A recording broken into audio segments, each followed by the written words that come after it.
Olá, pessoas! Bem-vindos e bem-vindas, a mais um encontro nosso aqui para ter essa aula maravilhosa de filosofia, não é mesmo? Hoje nós vamos iniciar de fato o conteúdo do nosso segundo trimestre, né? Na nossa última aula, nosso último encontro, nós fizemos ali uma retomada dos conceitos principais que nós temos na filosofia medieval e a partir da aula de hoje nós vamos ver pontualmente ali, cada ponto específico, cada questão elaborada especificamente nesse período da Idade Média e nos pensadores medievais, entre eles o Santo Agostinho e São Tomás de Aquino, que nós citamos na última aula. Mas na aula de hoje nós vamos especificamente, vamos nos focarmos a especificar os conceitos por trás da ética cristã. Do pensamento cristão. Na última aula a gente viu como o pensamento cristão se conciliou com a filosofia, e hoje a gente vai focar mais nessas questões ali. Quais são os pressupostos do cristianismo no que concerne à ética, Então, enquanto objetivos da nossa aula, nós temos esses pontos aqui, Falarmos do advento do cristianismo, como o surgimento dessa nova fé ali, e como ela foi colocada como a fé a ser adquirida, pelos romanos e depois por todo o continente europeu, como ela se espalhou, por toda a Europa ali, e adquiriu vários seguidores, a força que ganhou, portanto, Nós temos ali o pensamento cristão, a base do pensamento cristão, O teocentrismo presente no cristianismo, que é um pressuposto diferente, do antropocentrismo que se tinha no período antigo, as verdades alcançadas a partir do ser humano, e que agora no período medieval são apenas encontradas, pelo ser humano porque elas já estão em Deus, O teocentrismo, então. E por último ali, as virtudes cristãs, Quais seriam os bons encaminhamentos, Qual seria o bem agir segundo os pensamentos da ética cristã aí, Então esses são os objetivos da nossa aula. Para falarmos desses objetivos, e atingirmos eles de fato, já vamos começar aqui com um exercício relembrando dos conceitos que a gente falou no nosso último encontro, Então, como primeiro ponto que nós temos aí, a primeira tarefa dessa aula aqui, temos o seguinte: quais são as características da filosofia medieval, Qual é a base do pensamento medieval? A partir de que ponto, ou qual pressuposto, qual a base o pensamento medieval vai ser fundado, Consegue responder essa pergunta para mim? Dê uma pensada, uma refletida, anota ali, umas 2, 3 linhas ali sobre o que seria, as características desse pensamento medieval que nós discutimos na nossa última aula, E daqui a pouco a gente já volta.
Voltando então, pessoal, enquanto características do pensamento medieval, né, e da filosofia durante a Idade Média, né, nós abordamos no nosso último encontro, e pontos principais que a gente poderia colocar são os seguintes aqui, tá? Primeiro, a gente vai ter essa conciliação, né, essa aproximação entre a visão cristã do mundo e a explicação cristã do mundo e da realidade, junto, né, com o pensamento clássico, né, dos gregos e dos romanos, né, do pensamento clássico greco-romano, portanto. Tá? Num primeiro momento da filosofia medieval, nós temos o período da patrística, que seria o período dos pais, né, justamente o período dos padres da igreja, tá? E num segundo momento, o período da escolástica, né? Na patrística nós temos a figura do Agostinho e na escolástica nós temos a figura do Tomás de Aquino, dois filósofos importantíssimos desse período medieval e que a gente vai chegar a estudar eles aqui também,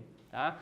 Então, como temos essas características, né, do pensamento medieval, agora propriamente do cristianismo, né, as características que o cristianismo vai ter, né, vai adquirir nesse período, a gente vai ter como grande, né, evento desse contexto a formação da Igreja Católica, né? A formação da Igreja Católica que começa a se dar ali, né, por volta depois de Cristo ali, você vai ter, né, os seguidores de Cristo trazendo, né, essa nova fé e os valores que se tem. Só que quando Constantino, que nós comentamos na aula passada, né, ele vai, né, se converter ao cristianismo, ele agora vai querer adotar, né, essa fé e vai querer estruturar ela. Para isso vão ter vários concílios, tá? Ou seja, várias reuniões, né, onde tem vários pensadores da igreja, padres, bispos, que vão justamente discutir, né, quais deveriam ser os valores que o cristianismo deveria ter e quais deveriam os que não deveria ter, né? Quais a interpretação correta, digamos assim,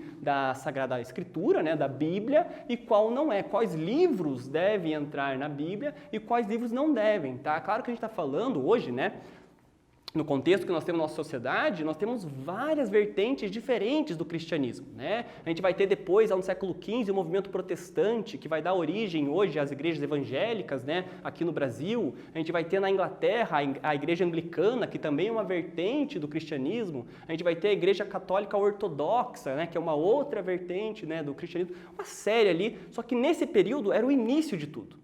Então, apesar de ter divergência entre as interpretações da palavra e tudo mais, as pessoas queriam, né, fazer uma estrutura única, né? Já que era o começo, eles queriam fazer uma estrutura bem certinha desse pensamento aí, tá? Então é isso que a gente vai ter a formação da Igreja Católica justamente para unificar essa visão cristã e o pensamento cristão e a fé cristã, perfeito?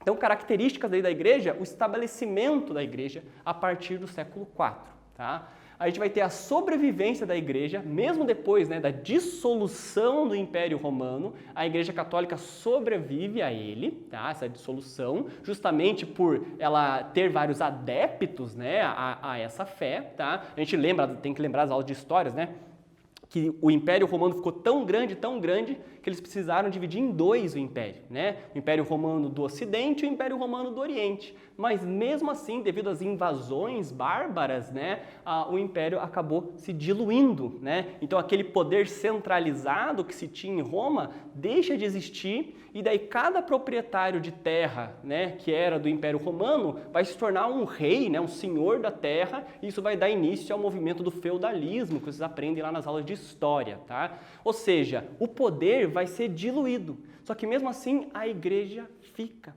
E a igreja vai ser essa instituição que vai tentar unificar alguns ideais, tá? Então, adquirindo o controle religioso, centralizando, né, o poder religioso, a Igreja Católica também vai adquirir outros poderes, tá? A influência religiosa da igreja passa a exercer também influência política, tá? Política, por quê? Porque agora que você vai ter esses senhores da terra, quando eles se submetem à Igreja Católica, à figura do Papa e se convertem ao cristianismo, eles vão ter o aval de Deus, né, para mandar, tá? Por quê? Porque segundo, né, a incumbência do Papa, né, o rei era aquele que fazia as leis, e as leis que o rei fazia deveriam ser obedecidas, por quê? Porque quem colocou o rei para governar foi Deus. Então o rei também era um representante de Deus na terra. né? Ele é o escolhido de Deus para governar os homens, tá? Agora, se foi Deus que escolheu esse cara para mandar, para governar, né? Quem é o civil, o cidadão, para dizer que ele não merece estar no poder? Se foi Deus que escolheu ele. Percebem a vantagem que esses reis desse período vão ter em ser filiados à Igreja Católica? Eles vão ter uma justificação para o seu poder político, tá? Porque a lei feita pelo rei, né, é uma lei que tem como referência Deus. Então, descumprir a lei não é só um ato criminoso, mas também é pecado, tá? Então, vai ser muito vantajoso politicamente, né, os reis serem convertidos, serem submetidos à Igreja Católica e à figura do Papa, tá? A gente vai ter o controle econômico, porque tem o pecado da usura, né? As relações comerciais que visavam o lucro eram vistos como pecados, tá? Então, qualquer relação comercial que se dava lucro, esse lucro deveria ser repassado para a igreja, então ela vai ter um controle econômico e, com certeza, um poder também ideológico. Porque já que você teve essa dissolução do poder romano, da figura de Roma e desse poder centralizado, agora as pessoas não têm tempo mais para estudar, para pensar, para fazer filosofia, porque elas vão ter que defender a sua terra para sobreviver, porque ao tempo todo vão ter, né, um constante conflitos de um feudo com o outro, né, de um rei com o outro ali, então com isso as pessoas não têm tempo para estudar. Tá? Quem vai ter tempo para estudar? As pessoas filiadas à igreja, os monges, os padres, né? As pessoas que vão fazer parte dessa instituição. E é a igreja, então, que vai deter o poder ideológico do conhecimento nesse período também. Tá? Então, as características aí que a igreja, e o poder, né, que a igreja adquire aí nesse período. Tá? Então, a gente vai ter como base da ética cristã uma ética teocêntrica. Nós vimos no Aristóteles que a ética do Aristóteles é teleológica, né? Ou seja, Aristóteles está preocupado com o fim das ações. E o fim das ações seria a felicidade para Aristóteles, nós estudamos isso, né? Quando nós falamos que a ética cristã é teocêntrica, né, qual é o fim da ação para o cristão? Se aproximar de Deus. Então, todas as ações do ser humano giram em torno da figura de Deus, né? O theos, portanto, ali do grego, né? Deus, tá? A palavra theos significa Deus e o Deus vai ser o centro, tá? Na imagem aqui eu coloquei, né, essa figura que representa a trindade, né? A questão da trindade. O mundo regido pelas três formas de Deus, né? Deus Pai, Deus Filho e a pomba branca ali representando o Espírito Santo, tá? Então temos essa base da ética cristã, tá? E pressuposto dessa ética, né, como características dessa ética, vamos ter os seguintes pontos. Primeiro, o comportamento do ser humano deve ser regulado por Deus. Por quê? Porque ele é o Criador, né? É dele que viemos, é para ele que temos que tender, portanto ele vai ser o regulador da vida do ser humano, tá? O homem, né, o ser humano, já foi corrompido pelo pecado. Aquela ideia do pecado original, né? Nós já começamos nossa vida aqui com um saldo negativo, né? E as ações do ser humano devem ser para retomar, se reaproximar de Deus, tá? Outro ponto, submissão à vontade de Deus para a salvação da alma, né? Para salvar a alma na eternidade, nós temos que ter como base ali essa submissão ali aos preceitos, né, do divino, né, e da figura de Deus. Tá? O ser humano é totalmente dependente, portanto, de Deus. Tá? Então, portanto, é uma ética teocêntrica, tá? Teocêntrica, porque todas as ações do ser humano visam se aproximar e se regulamentar em torno da figura de Deus, tá? E do divino, portanto. Tá? E, claro, da igreja, porque a igreja seria a mediadora, né, entre o ser humano e o divino, portanto. Para isso, temos aqui uma outra questão para fechar, né, essa ideia aí, uma questãozinha aqui. Aponte uma diferença entre a ética grega e a ética cristã. Tem algumas diferenças. O que só na minha fala aqui já deu para notar algumas diferenças do pensamento grego, né, e o pensamento cristão. Mas especificamente ali, você conseguiria apontar uma diferença entre a ética para os gregos e a ética agora na Idade Média com o cristianismo? Dê uma pensada, uma refletida e depois volta aqui para a gente corrigir.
Então, eu pedi para você colocar uma diferença, né, entre a ética grega e a ética cristã, mas enquanto resposta aqui eu vou colocar algumas, tá? Porque a gente tem algumas diferenças entre essas tendências, essas vertentes, né, de pensamento, tá? Uma delas seria o desgarramento do mundo sensível. Se desgarrar do mundo sensível. Por quê? Porque a ética cristã, ou seja, os valores, o bem-agir do ser humano, não tem uma finalidade nesse mundo. Tem como finalidade um outro plano, né? Justamente a salvação da alma, né? Viver a eternidade no paraíso e evitar viver a eternidade no inferno, né? Então, quando você tem o pensamento grego, ele tem uma finalidade terrena. Mesmo Platão, mesmo na ética do Platão, tá? Que é uma ética que busca, né, buscar ascender ao mundo inteligível, às ideias. Para o Platão, você deveria buscar esse conhecimento inteligível,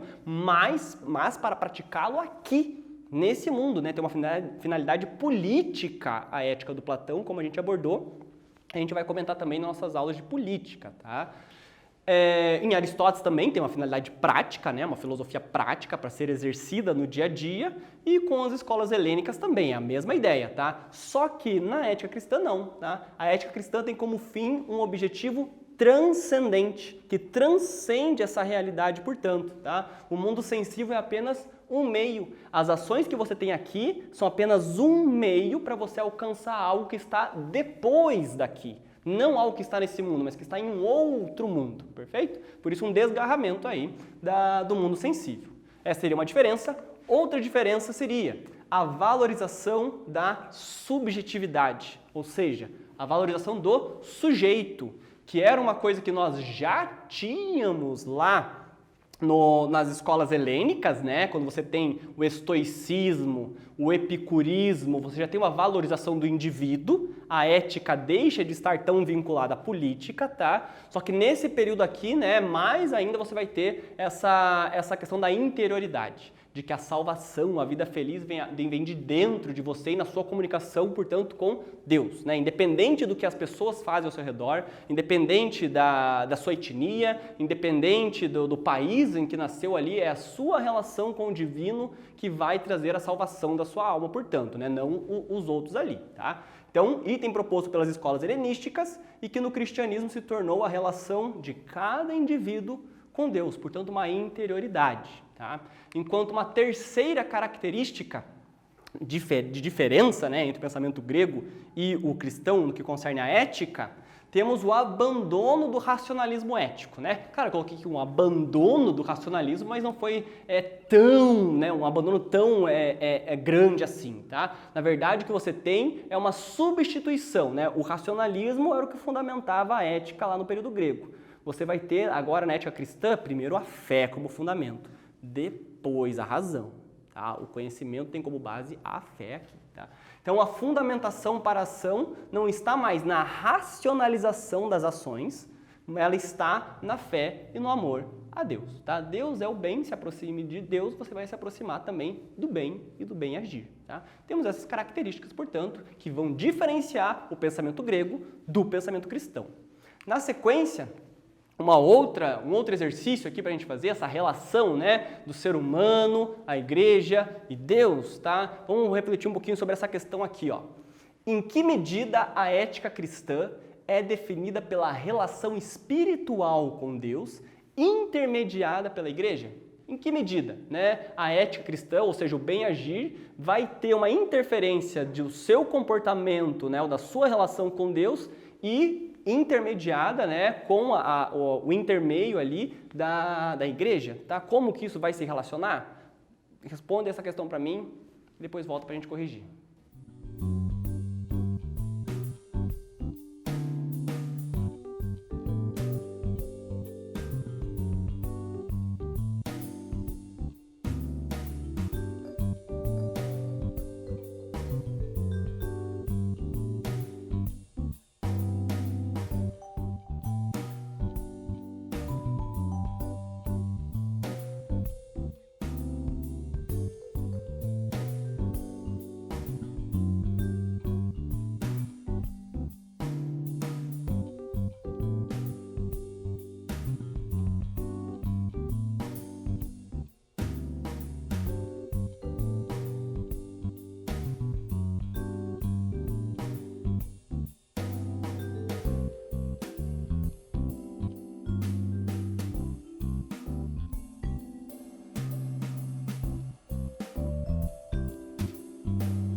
Conseguiu responder? Colocou ali suas anotações? Qual que é essa relação entre indivíduo, igreja e Deus dentro da ética cristã?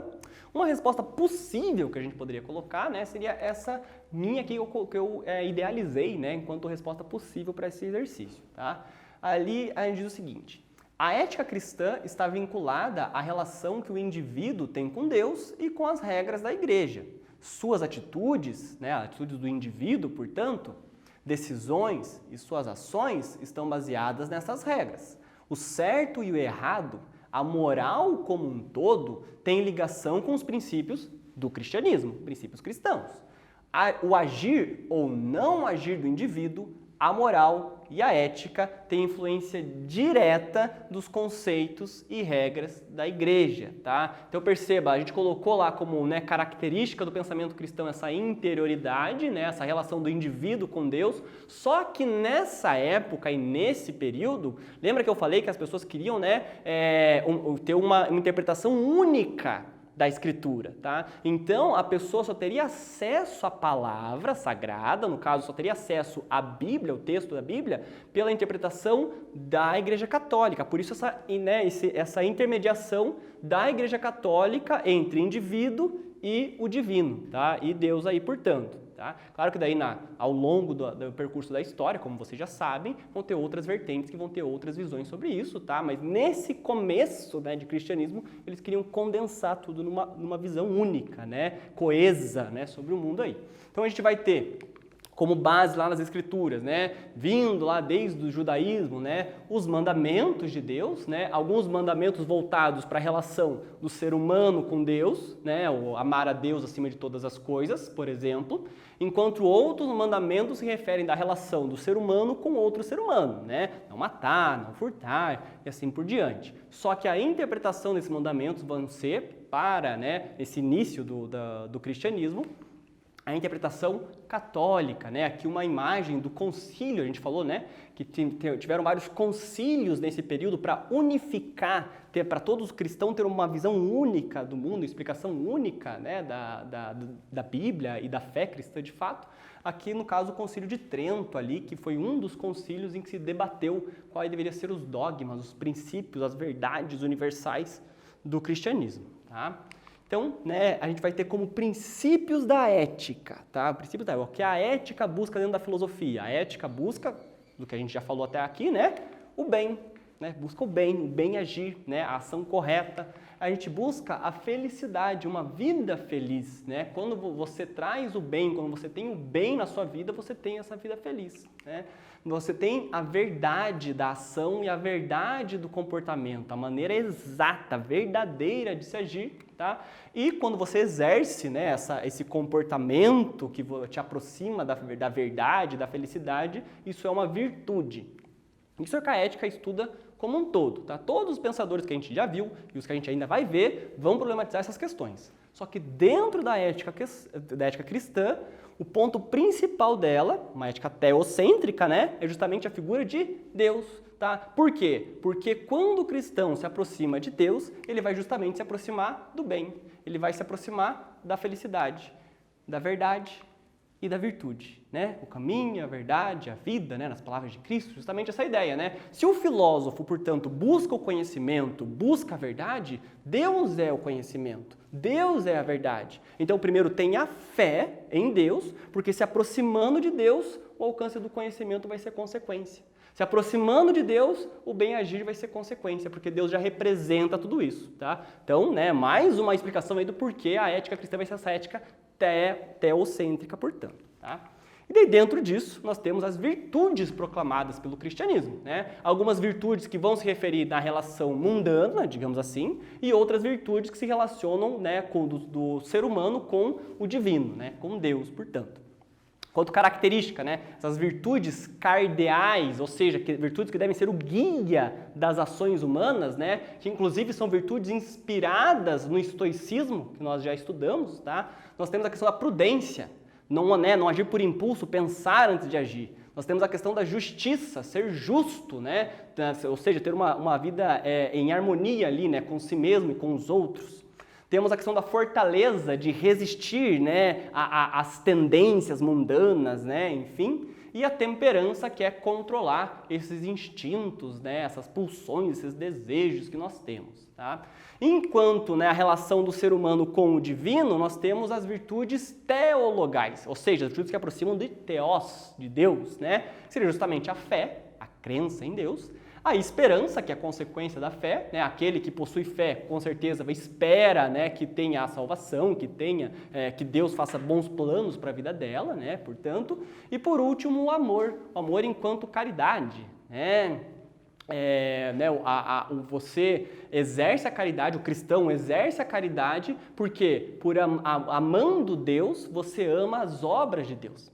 Você ama o próximo, não pelo próximo, você ama o próximo por amor a Deus, porque o próximo também é obra dele. Deus caritas est, Deus é amor, na explicação cristã aí dessas virtudes. Tá? Então, as virtudes que se aproximam de Deus aí. E por último, para fechar a nossa aula, um exercício aqui. O que caracteriza a ética cristã? Dentre das afirmativas que estão ali, lê com cuidado, lê com atenção e aponta para mim. O que caracteriza a ética cristã? Essa tá bem tranquilinha, tá? E vou dar um tempinho para você pensar, responder, depois a gente corrigir.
Voltando para fazer a correção do exercício aqui, então, galera, dentre essas 5 afirmativas que nós temos ali para caracterizar a ética cristã, a que mais vai se aproximar, né, dentro que vai de definição do pensamento cristão, vai ser a letra B, tá? Onde diz ali, se define por sua relação interior e espiritual com Deus, tá? Perceba que as outras alternativas, tanto ali a letra A que dizia, né? Interior espiritual com o Estado. A letra C, interior espiritual com a sociedade. Letra D, a natureza. Né? Essas 3 afirmativas vão ter como fundamento o mundo, né? E a gente viu que a ética cristã é uma ética transcendente, tá? A letra E dizia, né, interior espiritual com os deuses, mas o cristianismo é, né, uma religião monoteísta, tem um só Deus, então seria Deus e não deuses, tá? Por isso a letra certa, a letra B, perfeito? Fechamos nossa aula de hoje, aí fechamos essa base do pensamento cristão, tá? A partir da nossa próxima aula a gente vai começar a ver os filósofos desse contexto, e especificamente o Santo Agostinho, né? Agostinho de Hipona, que vai ter questões bem grandiosas para resolver, como o problema do mal dentro do cristianismo e a consequência dessa explicação na ética, no agir do ser humano. É uma explicação bem interessante, a gente vai abordar aqui também, tá? Enquanto resumo da aula de hoje, nós temos o princípio de que a ética cristã defende uma visão transcendente do mundo, né? Lembra essa ideia? Né? Uma visão de que a finalidade dos seres humanos está em um outro plano e não aqui. A valorização da subjetividade, né? Da interioridade, a relação do indivíduo com o divino, né? E por último, as virtudes cristãs, tanto as cardeais, que ajudam a você medir o seu comportamento com as pessoas ao seu redor, quanto as teologais, que é medir as suas ações na comunicação com o divino, perfeito? Então fechamos aqui a base da ética cristã. A partir da próxima aula daremos continuidade com nossos conteúdos. Muito obrigado por ter acompanhado até aqui e fiquem bem.